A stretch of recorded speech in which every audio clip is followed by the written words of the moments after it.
নমস্কার বন্ধুরা, the West Bengal central school service কমিশনের তরফ থেকে 10% রিজার্ভ সিটে আপার প্রাইমারি রিক্রুটমেন্টের ক্ষেত্রে প্যারা টিচারদের জন্য একটি অত্যন্ত গুরুত্বপূর্ণ নির্দেশিকা আজ ওয়েবসাইটে দেখা যাচ্ছে। যদিও এর মেমো ডেট হচ্ছে 22/1/2024, কিন্তু আজকেই এটা আপলোডেড হয়েছে এবং সেই নির্দেশিকা অনুযায়ী যেটা বলা হয়েছে এখানে যে এর আগে 14ই আগস্ট 2023 থেকে 25শে আগস্ট 2023 পর্যন্ত ওয়ার্ক এডুকেশন এবং ফিজিক্যাল এডুকেশন ছাড়া 10% যে রিজার্ভ সিট প্যারা টিচারদের আপার প্রাইমারি লেভেলে ছিল তাদের অনলাইন ডকুমেন্ট আপলোডের কথা বলা হয়েছিল ক্যান্ডিডেটদের, এবং পরবর্তীকালে এই সময়সীমা 31 আগস্ট 2023 পর্যন্ত বাড়ানো হয়েছে।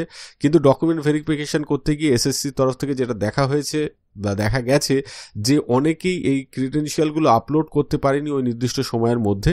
তাই তাদের জন্য একটা ফাইনাল স্কোপ দেওয়া হচ্ছে যাতে ক্যান্ডিডেটরা 29 জানুয়ারি 2024 দুপুর 1টা থেকে 5ই ফেব্রুয়ারি 2024 বিকেল 5টা পর্যন্ত এই সময়সীমার মধ্যে কিন্তু তাদের যারা বাকি রয়েছেন এখনও তাদের একটা ফাইনাল স্কোপ দেওয়া হচ্ছে, তারা যাতে সেই ডকুমেন্টগুলো আপলোড করে দেন। এর ডকুমেন্ট আপলোড কি প্রসেসে করতে হবে এটা অতীতের যে নোটিশ দেওয়া ছিল সে অনুযায়ী হবে, এবং এই বিষয়ে আমারও ভিডিও আছে, আপনারা চাইলে আমি এখানে আই বাটনে দিয়ে দিচ্ছি বা এই ভিডিও শেষে দিয়ে দিচ্ছি, আপনারা দেখে নেবেন। আপনাদের আশা করি সেই বিষয়টা বুঝতে কোনো সমস্যা হবে না। এবং এই ডকুমেন্ট আপলোডিংয়ের প্রসেসটা শেষ হয়ে যাওয়ার পর ফিজিক্যাল ভেরিফিকেশনটাও শুরু হবে এবং সেটা কবে থেকে হবে সেটা নোটিফিকেশন দিয়ে জানিয়ে দেওয়া হবে। আজকে এই পর্যন্তই। সকলে ভালো থাকবেন, সুস্থ থাকবেন। ধন্যবাদ।